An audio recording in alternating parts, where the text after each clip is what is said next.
2026년 목동사랑교회의 표어는 행복을 누리는 교회입니다. 8글자밖에 되지 않습니다. 아주 짧으니까 1년 내내 잊지 않고 외우며 또 여러분들을 축복하며 그렇게 행복을 누리는 교회 살았으면 좋겠습니다. 표어대로 반드시 행복을 누리는 교회와 성도님들이 될 수 있기를 주님의 이름으로 축복합니다. 행복을 누리기 위해서는 행복의 참된 의미를 우리는 알아야 합니다. 많은 사람들은 가진 것, 돈이 행복이다라고 이야기하곤 합니다. 그런데 대한민국이 세계적으로 경제 대국입니다. 13위 정도권에 속한다고 합니다. 엄청난 나라입니다. 그렇다면 행복 지수도 그 즈음 돼야 될 것 같은데 행복 지수는 58위라고 합니다. 엄청나게 낮죠. 돈이 행복이라면 우리의 행복 지수는 이해가 되지 않습니다. 그리고 지금은 많은 사람들이 결코 돈이 행복과 정비례하지 않는다라고 말하는 사람들이 참으로 많습니다. 그럼에도 불구하고 돈을 쫓아갑니다. 미국에서 목회하셨던 목사님이 지인 목사님이 말리부 해변가죠. 신방을 갔습니다. 그 집을 딱 들어서자마자 넓은 정원이 있고요. 우리가 상상하지도 못할 만한 큰 정원. 그리고 집 안에 테니스 코트가 있고, 그리고 한참을 걸어 올라가서 이제 집 건물이 나옵니다. 그 안에 들어가서 엄청나게 큰 통창 사이로 말리부 해변이 보이는데 마치 백사장이 자기 집 앞에 늘어뜨려 있는 것 같은 너무 아름다운. 그러니까 우리나라 돈으로 환산하면 수백억, 수천억 하는 그 정도의 집이었다고 합니다. 그분이 잭팟, 복권 잭팟이 당첨이 돼서 그렇게 엄청난 큰 집을 구했다고 합니다. 그런데 그분의 얼굴은, 그 목사님 말씀에 의하면 그분의 얼굴은 썩어 있었다라고 합니다. 썩어 있었다. 신방도 요청해서 간 거예요. 본인 교회 신자가 아니라 본인 교회 신자가 지인인데 신방 한번 가주셨으면 좋겠습니다 하고 찾아간 거예요. 근데 그 넓은 집에 살면서 얼굴은 썩어 있어요. 그분이 말씀합니다. 목사님, 집이 넓으면 뭐예요? 돈이 많으면 뭐예요? 그래서 목사님은 그랬대요.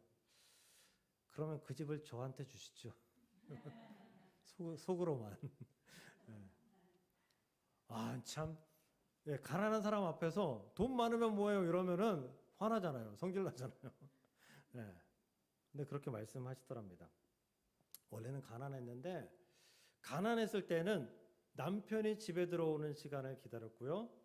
그리고 자식이 집에서 공부하고 학교 끝나고 돌아오는 시간을 기다렸고, 그리고 저녁 시간에 같이 모이면 같이 식사하고 즐거운 시간을 나누는 그런 행복한 단란한 가정이었대요.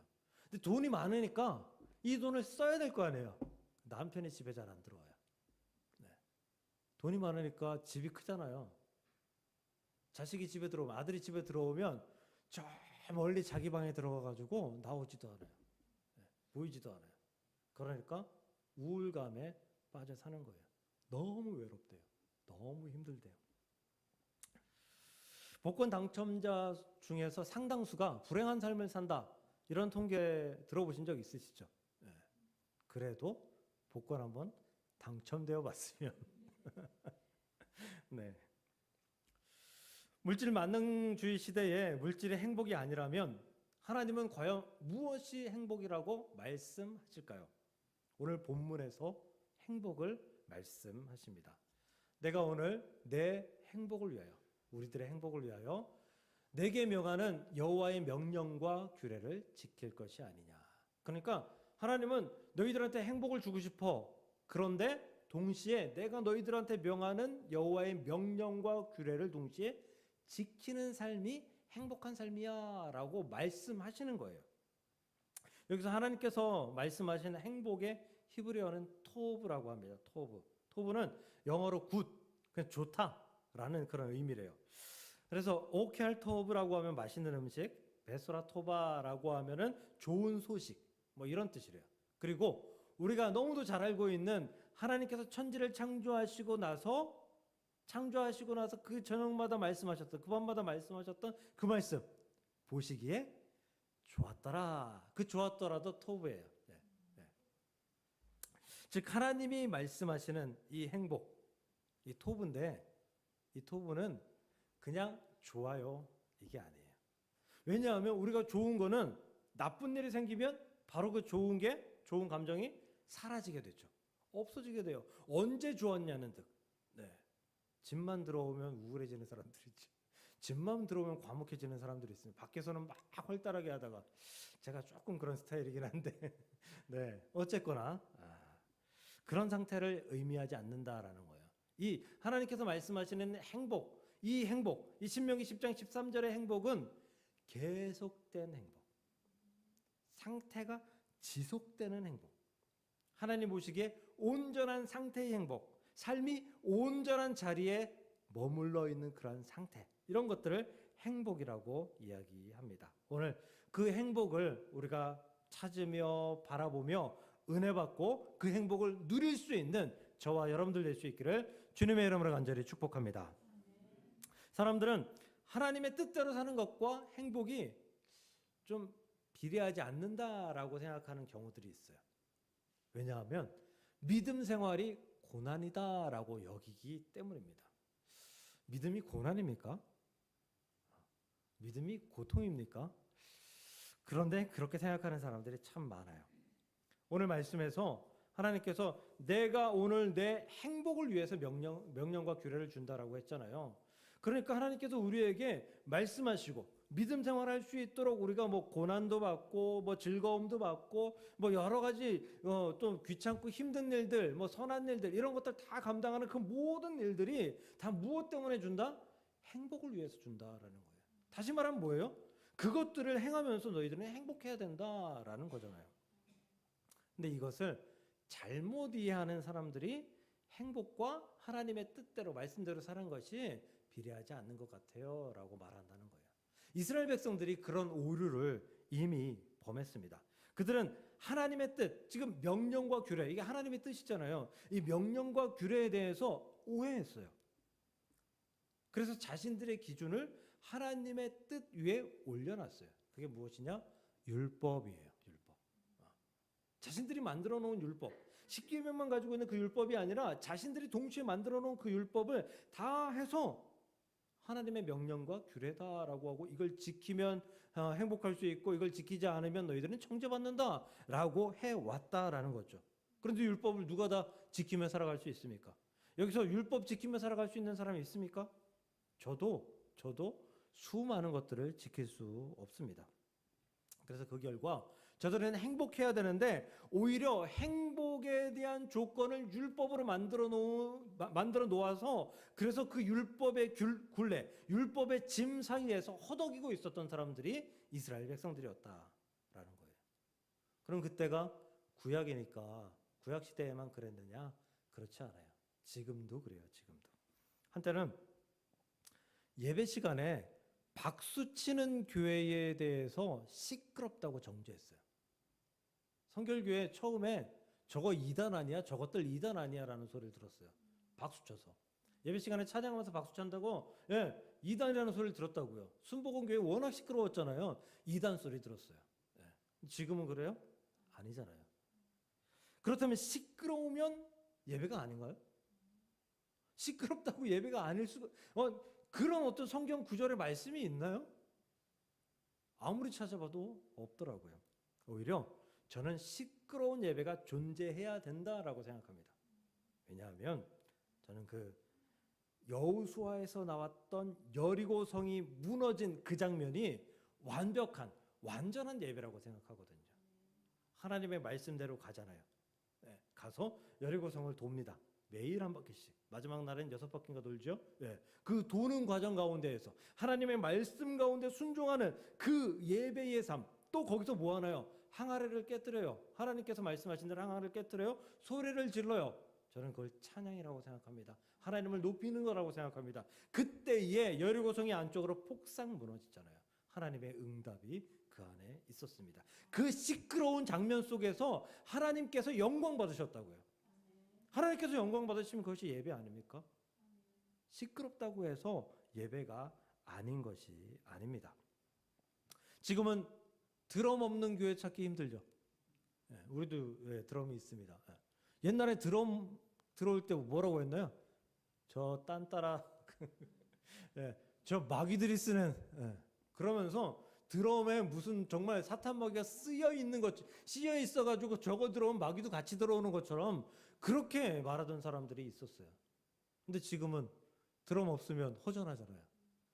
건반에 아름다운 멜로디가 있고 베이스 기타가 퉁퉁 튕겨주고 드럼이 그 위에 그 맨 바닥에서 박자를 쪼개주면 그리고 그 위에 우리의 목소리를 얹어서 찬양하면 그것이 아름다운 예배, 아름다운 찬양이 되는 것 아니겠습니까? 하나님께서 우리에게 행복의 조건으로 하나님의 뜻대로 살아가는 것을 말씀하셨는데 그 하나님의 뜻을 우리의 생각으로 바꾸어 놓고 그것을 지켜야 돼, 이것을 행해야 돼 라고 오해하면서 하나님의 뜻을 곡해하지 않는, 그래서 행복의 방법을 곡해하지 않는 우리 모두가 되었으면 좋겠습니다. 예수님께서도 이 문제를 분명히 말씀하셨어요. 지난주 마태복음 11장 28절 봤잖아요. 수고하고 무거운 짐진 자들아 다 내게로 오라, 내가 너희를 쉬게 하리라 라고 말씀하셨죠. 수고하고 무거운 짐진 자들아 다 내게로 오라. 그런데 너희들 다 내게 왔잖아. 그러면 그래도 기본은 해야 될 거 아니야. 율법은 지켜야지. 율법은 지키면서 쉬어야지. 이렇게 말씀하시지 않았다라는 거예요. 그것들, 사람의 생각을 하나님의 행복의 조건에 하나님의 뜻과 바꾸어서 생각하면 우리의 행복도 바꾸어집니다. 그러므로 하나님의 뜻을 온전히 그 안에 놓고 하나님께서 원하시는 행복된 그런 행복한 삶을 살아갈 수 있기를 간절히 소망합니다. 하나님은 우리가 행복하기를 원하시는 하나님이신 줄 믿으시길 주님의 이름으로 간절히 축복합니다. 그런데 막상 행복하십니까? 라고 질문하면 네! 라고 막상 대답하기가 쉽지 않아요. 행복하다 그러면 그것도 좀 교만인 것 같기도 하고, 행복하다 그러면 야 너 가난한데 무슨 행복해, 야, 너 얼마 전에 무슨 일 겪었는데 뭐 행복해, 이런 또 잔소리 듣기 싫고, 그러니까 참 대답하기가 좀 애매한, 어려운 그런 경우들이 있어요. 지금 행복의 길에 내가 서 있는지, 불행의 길에 서 있는지, 아니면 좀 애매한 길에 서 있는지 잘 판단이 되지 않기 때문입니다. 이스라엘 백성들도 마찬가지였어요. 애굽의 삶, 그들이 애굽에서 노예살이 했잖아요. 종살이 했잖아요. 그럼 분명히 불행이죠. 불행이에요. 그럼 그 애굽에서 나온 것을 출애굽이라고 이야기하죠. 애굽에서 해방됐어요. 그럼 그것은 행복이라고 말할 수 있어요. 왜냐하면 하나님께서 그들을 기적 가운데, 10가지 재앙 가운데 기적 가운데 끌어내셨잖아요. 행복이에요. 그런데 그 행복이 잠시 저들의 마음속에 불행으로 다시 느껴지는 사건들을 계속해서 겪습니다. 즉 행복한지 불행한지 지금 혼란 가운데 빠져 있는 게 이스라엘 백성들이었다라는 거죠. 민수기 11장 5절 말씀을 보면요, 이 사람들이 심지어 이렇게 얘기해요. 우리가 애굽에 있을 때에는, 종살이 할 때에는 값없이 오이와 참외와 부추와 파와 마늘들은 먹은 것이 생각나거늘. 지금 이 사람들은 만나밖에 못 먹고 있죠. 그런데 파도 먹고 싶고 마늘도 먹고 싶고 양파도 먹고 싶고 오이도 먹고 싶고, 근데 이 사람들이 그렇게 자신들의 마음을 이야기하면서 거짓말도 해요. 값없이 먹었대요. 값없이 먹었나요? 노예였잖아요. 종살이했잖아요. 이들은 애굽 백성들이 치른 값보다 훨씬 큰 값을 치르면서 저것들을 먹었다고요. 그런데 자신들을 속이면서 하나님 지금 나 불행한 것 같아요 라고 푸념하고 있어요. 차라리 애굽의 종살이 시절이 나았다, 지금 광야는 불행한 것 같다 라고 하나님께 말씀하고 있다는 것이죠. 그렇다면 과연 저들의 광야가 불행이었을까? 신명기 8장 2절입니다. 하나님께서 저들이 불평했던 그 광야를 이렇게 정의하십니다. 너희의 하나님 여호와께서 이 40년 동안에 너희에게 광야의 길을 걷게 하신 것을 기억하라. 40년 동안 광야를 걸었어요. 이 사람들은 지금 광야를 불행이라고 생각해요. 근데 하나님께서 그 길을 걷게 하셨어요. 왜요? 행복하게 하기 위해서. 행복하게 하기 위해서. 걷게 하셨다. 걷게 하신이라는 이 말씀은 헤브리어 홀리크라고 하는데요. 하나님께서 직접 그들을 걷게끔 인도하셨다라는 의미예요. 이 말은 뭐예요? 하나님도 함께 거셨다는 얘기예요. 함께 걸어갔다는 얘기예요. 그 증거가 뭐죠? 가장 큰 증거. 구름 기둥과 불 기둥. 낮에는 구름 기둥, 밤에는 불 기둥이 그들과 함께 하면서 그들이 춥지 않게 덥지 않게 인도하신 그 하나님 직접 이끌어 주셨다라는 거죠. 함께 동행했다라는 거예요. 그럼 하나님과 동행하는 그 순간이 불행인가요? 행복입니다. 우리 이런 얘기하죠. 아들을 위해 물고기를 매일 잡아다 주는 것보다 물고기를 잡는 방법을 알려줘야 한다. 그런 아버지처럼 광야를 걸어가고 있지만 이것이 불행이 아니라 행복이다라는 것을 깨닫게 해주기 위해서 하나님은 그 길을 계속해서 걷게 하셨고 함께 하셨고 그들을 인도하셨다라는 사실을 믿으시길 바랍니다. 저희 집 앞에 도로가 일방통행이에요. 일방통행. 저희 집 주차장에 들어가려면 거꾸로 들어가면 한 10m 정도밖에 안 돼요. 그냥 들어가면 돼요. 근데 저는 거기로 들어갈까요? 안 들어갈까요? 네, 감사합니다. 저희 인격을 믿어주셔서 네, 한 번도 그쪽으로 가지 않아요. 늘 돌아가요. 디귿자로. 네, 디귿자로. 거의 그 네모를 그리면서 가죠. 한참 돌아요. 몇백 미터 도는 것 같아요. 한 200~300m. 근데 많은 차들이 그냥 들어와요. 많은 차들이 그냥 들어와요. 저희 집 같이 사시는 분들 흉 좀 볼게요. 거의 다 그냥 들어와요. 거의 다. 거의 다 그냥 막 들어오더라고요. 그리고 앞집, 뒷집, 저쪽 좀 언덕 윗집 다 들어와요. 다. 막 들어와요. 마주치는 경우들도 있어요. 근데 저는 왜 그 길을 돌아갈까요? 목사니까요? 물론 그런 것도 있겠죠. 그런 것도 깔려 있어요. 그런데 제가 안 돌아가는 이유는요. 제가 돌아가는 이유는 그 짧은 길을 쉬운 길을 가버리면 다음에도 또 가기 때문이에요. 그 길을 몇 번 가면요. 돌아서 못 가요. 그 짧은 길을 쉬운 길을 가게 되면 어려운 길은 가기 싫거든요. 우리 다 그렇잖아요. 컨닝 한번 하면 다음에 공부 못 해요. 계속 그거 시험 시간에 컨닝하는 친구들은 맨날 그거 해요. 심지어 공부하는 친구들을 협박해서 보여달라고도 합니다. 쉬운 길은 그런 거예요. 그래서 하나님께서 광야길을 걷게 하시면서 행복을 찾게 하신 거예요. 쉬운 길을 걷게 하면 쉬운 길을 걷다가 행복을 찾으면 그 행복은 오래 가지 않아요. 그 행복을 잊어버리고 또다시 하나님 나한테 쉬운 길을 주세요. 라고 하나님한테 요구할 거라고요. 그런데 어려운 길을 걷다가 행복을 찾으면, 걸으면서 행복을 찾으면 그 가운데에서도 함께 하시는 하나님을 온전히 그 마음속에 모시게 되고요. 계속해서 그 행복을 유지할 수 있게 된다라는 거예요. 행복은 어려운 가운데에서나 좋은 가운데서나 언제나 하나님과 동행하는 것, 하나님의 이끄심을 인도받는 것, 이것이 행복인 줄 믿으시길 주님의 이름으로 축복합니다. 우리는 이런 생각을 좀 해요. 지금은 힘들지만 나중에 하나님께서 축복해 주실 거야. 행복하게 해주실 거야. 지금 좀 버티면 돼. 견디면 돼. 끝에 가면 하나님께서 복 주시고 이득 주시고 행복 주시고 나를 편안하게 해주실 거야. 이런 기대를 가지고 살아갑니다. 그래서 고난의 길을 마치 복을 위한, 행복을 위한 투자의 시간이라고 생각을 합니다. 물론 이것도 맞습니다. 물론 이것도 맞아요. 하나님을 의지하고 하나님께서 주신 그 길을 걷다 보면 당연히 하나님께서 은혜와 행복을 주실 거예요. 찾아와야 돼요, 그게 당연히. 그런데 문제가 뭐냐 하면 우리가 그 기한을 정해놓는다라는 거죠. 언제까지 내가 기다려볼게.